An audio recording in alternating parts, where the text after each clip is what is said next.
Hi there, welcome to the Tent News, where the truth comes to light and the stories everyone is talking about are brought straight to you. From shocking confessions and viral social media moments to real life mysteries and trending drama, this is the place where we uncover it all.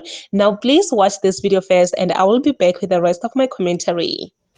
I think we have a problem. I've been watching these videos of this lady, Jacinta, and I really have been following because I've seen what it's like here in Durban, and it's changed so much. It has changed so much.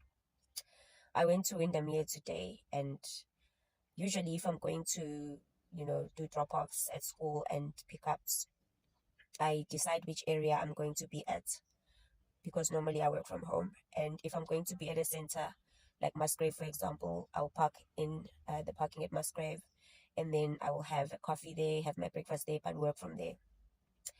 So for some reason today, I thought, let me check out the Windermere Center because it used to have a library a long time ago, apparently, because I was not aware that that library is no longer there.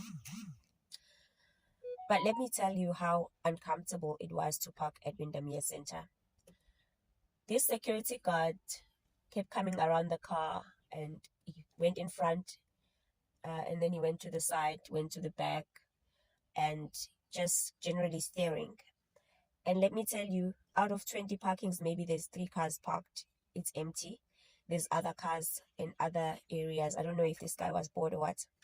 So he comes and he tells me that I'm not allowed to sit in the car, which is understandable. I'm not allowed to sit in the car. Center manager is coming because I couldn't understand this guy. He doesn't speak proper English, and he doesn't speak Zulu. He doesn't speak Sotho. He doesn't speak any language that I know. And he was trying to explain it in the other language, and I wasn't understanding him. But I was like, okay, center manager is coming. Okay, cool. So I'm just like, okay, let me just hear what this center manager has to say. Anyway, I wait a few minutes, and then nothing is happening. Then I ask him, is the center manager coming here? And then he comes again. He said no. And I said, okay, what is the problem actually? He said, no, center manager is coming. He's sitting in the car. Okay, cool.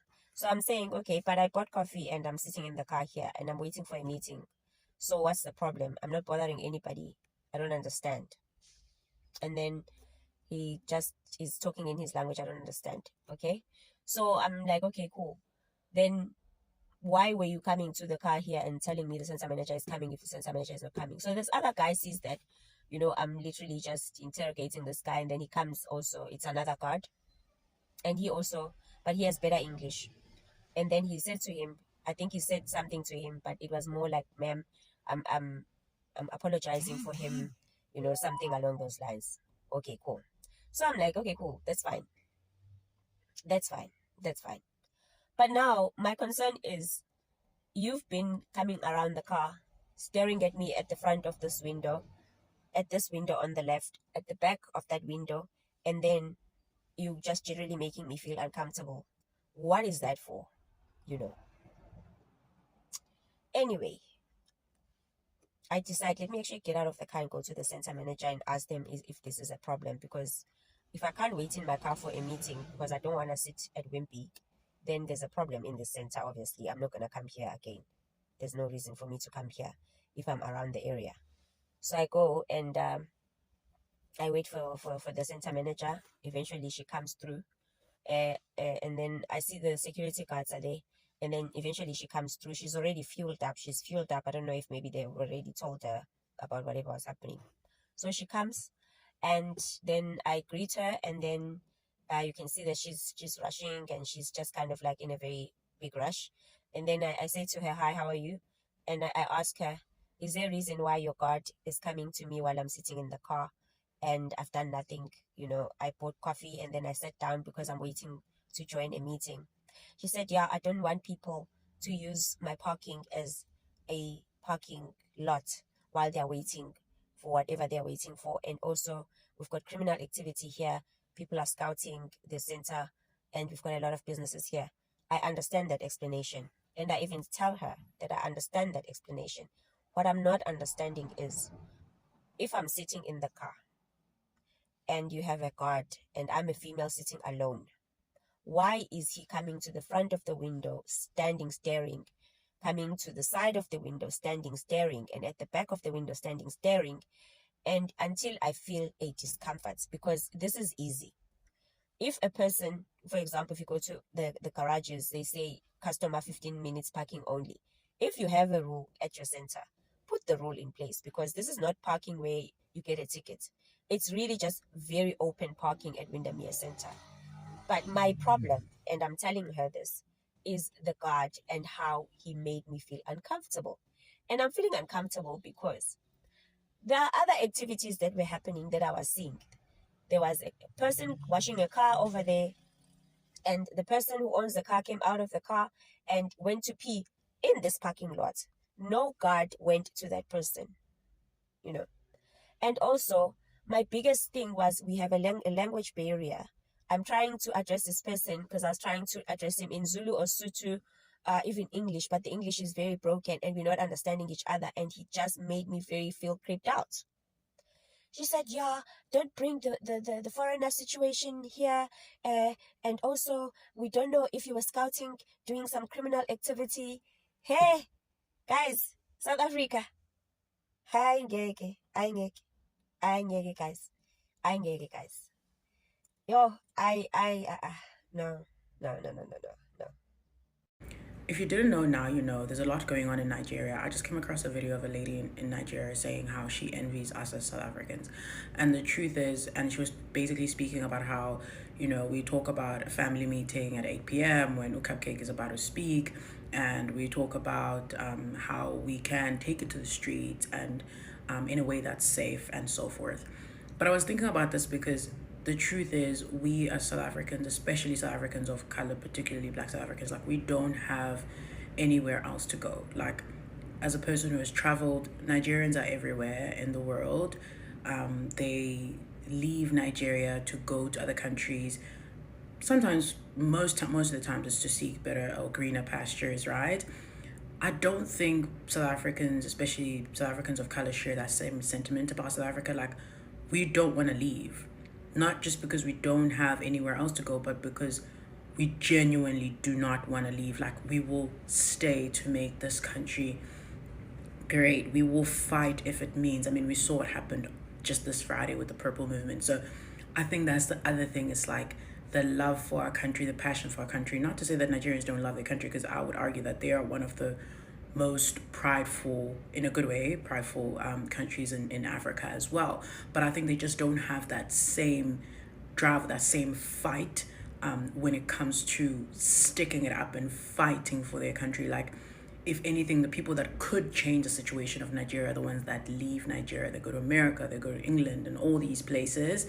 And maybe it's because they also, self-preservation. Like, they don't want to die for a cause that maybe necessarily don't have to die for, because in Nigeria, unfortunately, you can't get killed. We've seen what's transpired in the last year and the year before and over the years, right? And so I think people need to understand that, like, as South Africans, we feel like we don't have any other choice but to stick it out. Like, we will fight because there's no one else to run to. Like, it's not just straightforward. If we don't fight, then that's it. It's the end of us. So this is our home, man. This is our home. Like, if anything, South Africans are returning home, It reminds me of that song, ethi noma ngabe izindlu zodaka kusekhaya la, noma ngabe izindlu ezine-corruption, noma ngabe izindlu ezinobugebengu, at the end of the day kusekhaya. A South African lady has decided to share her very heartbreaking story on how a foreigner mistreated her. Yes, and how she is explaining, she said that she went to this other parking lot. She was waiting to go for a meeting, and this other guy was just standing there looking at her in some type of way, and he was not saying anything. That really made her feel like, something's wrong, feel uncomfortable. Yes, that's what I'm trying to say. And when she asked Uguti Haibo, and then what's going on? Guy responded saying, you're not supposed to park there. And the manager also came out to also, like, just talk to her somehow. Yes. And what she is saying is that, like, foreigners are here acting as if, um uh, eh, guys, and Nami, when she was busy explaining her story, I was like, I really don't know how I was going to feel, because what do you mean that a foreign guy that cannot even hear what I'm trying to say, he doesn't even know English very well, he doesn't even know any native language of South Africa, I mean, he is telling you that you come here, like you will come here and try to rob people, try to do this and this bad things in that area. Like, it really, like, it doesn't make any sense to me. And for me, I feel like maybe they did that because obviously it's a woman. Yes, that's just my take, Nje, because if I remember very well, she said that there was another guy who parked in front of her, but they did not go to him, they did not act the way they acted towards her. So for me, it's just a one thing, Jay. It's just a straightforward thing. Would nope. It was because she is a woman, she's just a woman, and they knew that she was not going to do anything. And it's so painful to be mistreated in your own country, to be mistreated by people. It's like someone has visited you in your own house, and then that person start mistreating you. It's just something else. It is just something else, Shem. I don't even want to lie. And yes, I do get this woman right here. I do understand her pain very, very well.